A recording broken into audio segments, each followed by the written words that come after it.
Hello and welcome to today's first podcast with Xilinx. Quick intro to you all. Thank you all for coming. The trend of platform-based embedded design has been rapidly accelerating. The reason for this is clear. It's too expensive to design systems due to the complexity and resultant number of engineers required to get a product out of the door. This complexity is highlighted by all the various elements required to build an industrial IoT product like a factory automation controller or a vision-guided robot or a wind turbine, from cybersecurity and safety to embedded software and AI and everything in between. The concept of a platform is an elegant one, but it requires that a company invest in one or a small handful of approaches and go all in to leverage a full return on investment. Simultaneously, there are certain megatrends impacting all applications, from consumer electronics to industrial equipment, like the desire for miniaturization, lower power, lightweight wired connectivity, or entirely wireless connectivity. So, with me today to discuss where we go with these issues is Chetan Khona, Director, Industrial Vision, Healthcare and Sciences at Xilinx. Chetan, welcome. Hello, Clive. Good morning, and thank you for having me on today. Our absolute pleasure. Can we be clear what we mean by embedded design nowadays? Sure. I mean, maybe this is too simplistic, but I was always raised as a computer engineer with a definition of what embedded design was not. An x86 processor in a desktop computer or a laptop running Windows or Mac OS was the opposite of embedded design.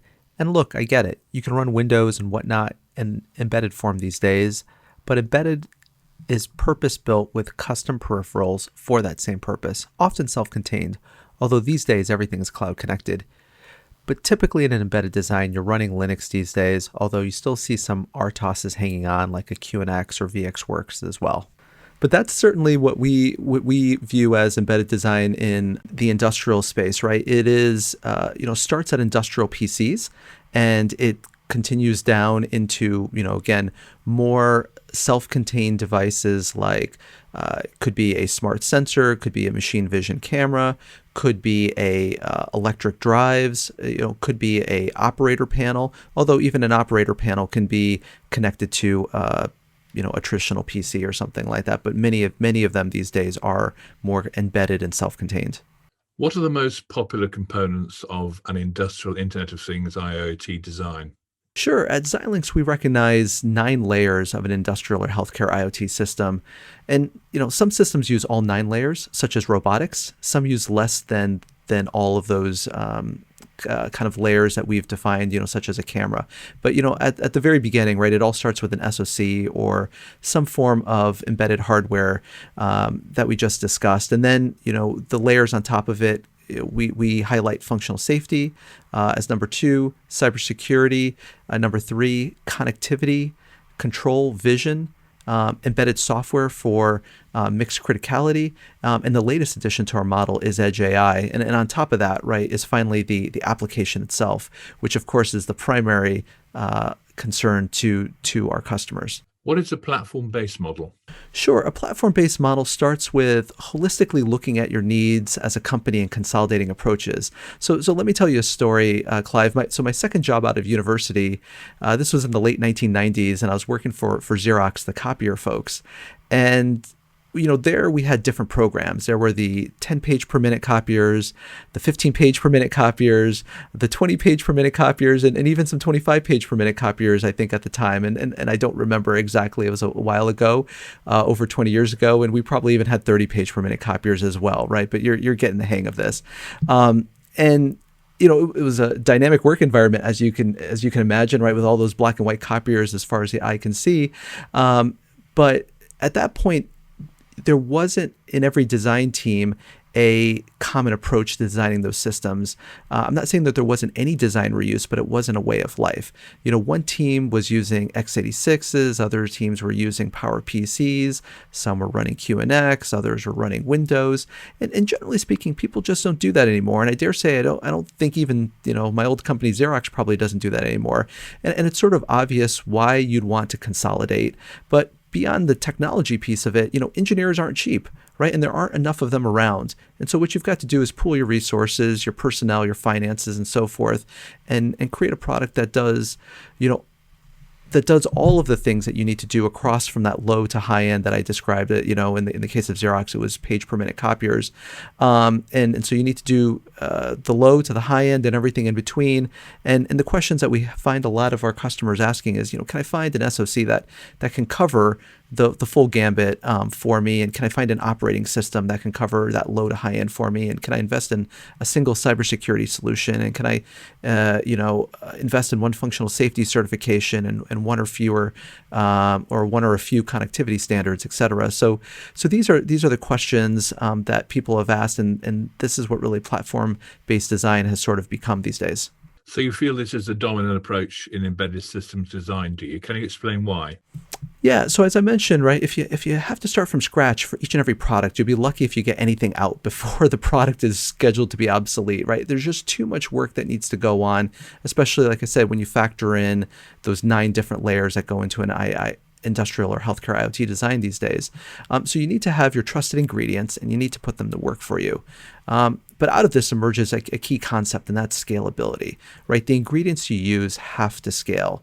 Just like your phone, right? And if you're an Apple guy, and I'm not, but if but you have to appreciate that you can have an iOS type device, from a watch to a phone to a tablet to a laptop, to a desktop, and probably soon even a car. And that's scalability of a software platform. And for an app developer, an app written for that phone could, I'm guessing, easily be ported to the watch or the laptop. So scalability and platform consistency doesn't help just you, the developer of the platform. It helps your whole ecosystem and your customers as well.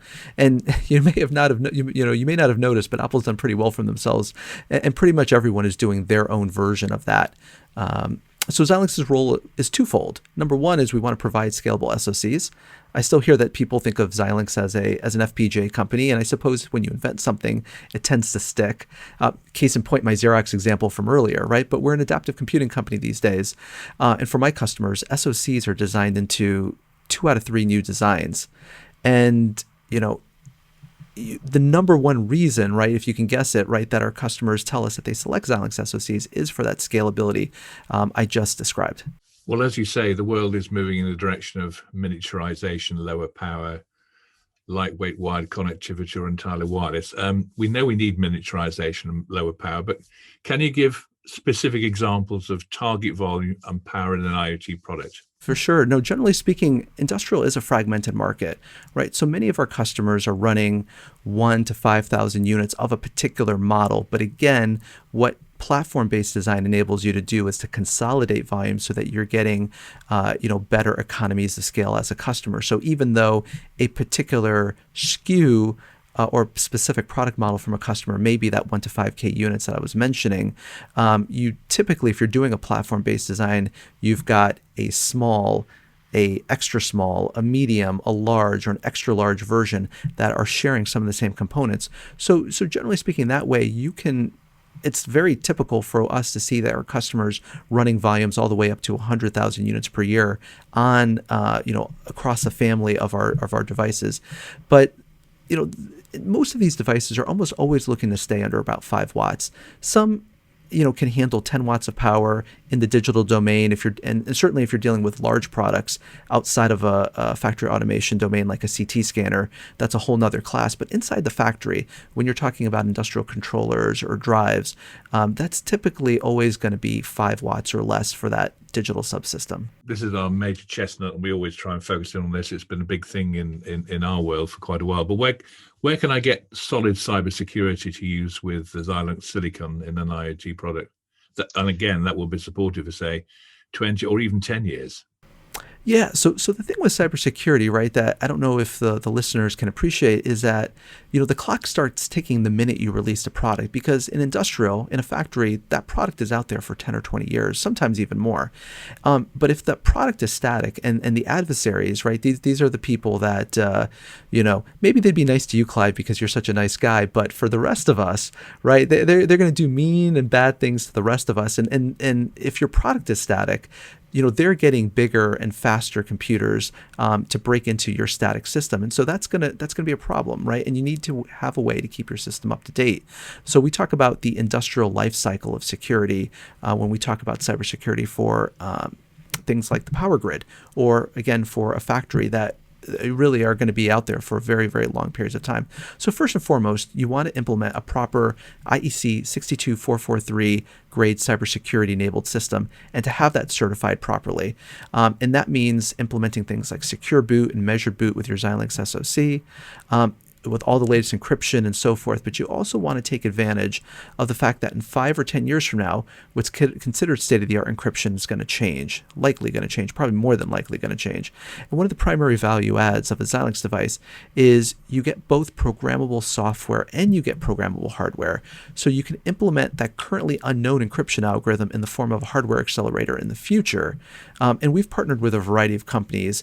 Mocana is one that comes to mind in terms of providing the software infrastructure and the know-how, but there are many others out there depending on what you need. It's going to be the single most complex thing to get right over a longer period, isn't it, really? It's going to be continually changing, and that's where the cost is going to be, I'm assuming.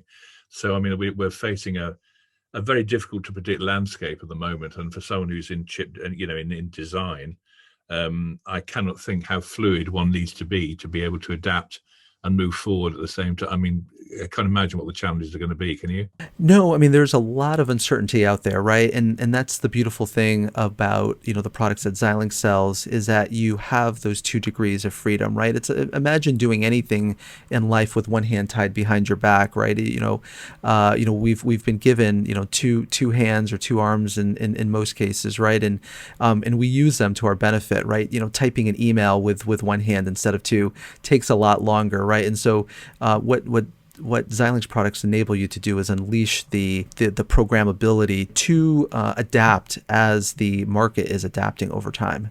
Now, here's a chestnut. Why would I choose a Xilinx product over its competitors? I think there's probably 3 main reasons out there. At least that's what we hear from our customers. I mean, number one is scalability, which we discussed. That over and over again, our customers have said Xilinx offers the most scalable SoCs in the industry, and so that is why they use us. Number 2 is the fact that we live at the intersection of 3 key areas, especially when you're dealing with industrial medical equipment, right? Number 1 of those 3 areas is device intrinsic for industrial grade reliability, quality, extended temperature, life cycle, power, and security. Kind of table stakes if you think, but obviously you can't take that stuff for granted. Number 2, it's being able to do everything in a deterministic manner, which is obviously critical and for industrial, because if you've ever seen robots assembling a car in a factory, right? If one robot is behaving out on its own, that's certainly not going to be good for the efficiency of that factory, and certainly not probably for the quality of the vehicle that the driver ends up receiving.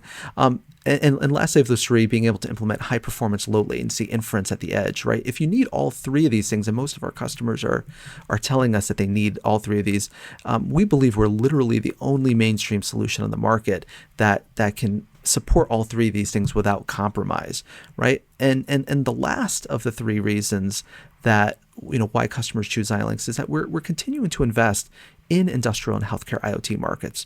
We talked about the 9 layers of the solution stack earlier, but further to that, just this week, we made 3 major new announcements. We extended our industrial leading scalability of our Zynq UltraScale Plus SoC to new and lower cost and power efficient devices. So we added a new device to the family as an entry point, into that Zynq UltraScale Plus family. Number 2, we introduced a new family of cost-optimized FPGAs called Ardix UltraScale Plus. And this is really important because a lot of the I/O standards in the industry are moving from traditional I/O, kind of parallel interfaces to more serial interfaces, and the Ardix UltraScale Plus devices have those serial interfaces in spades.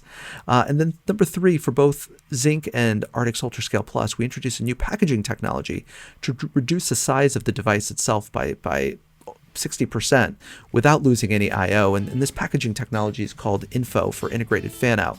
And it literally enables us to get into applications we never could before. So I think we're running on all cylinders in the present, right, and have a bright future ahead as we bring adaptive computing to industrial vision, healthcare, and sciences markets, with these 3 major reasons why our customers choose us. Well, much food for thought there from Chetan, and for providing us with thoughts about embedded design in the industrial space, a good overview of the most popular components of an industrial Internet of Things design, 9 in total, I think, including the latest edition, AI. An explanation of what seems to be the dominant approach in embedded system design, that's the platform-based model, which provides important scalability and consistency. And finally, what's next for the industry, and what that seems to be is wireless connectivity, miniaturization, and low power. Thank you again for joining us today. See you soon.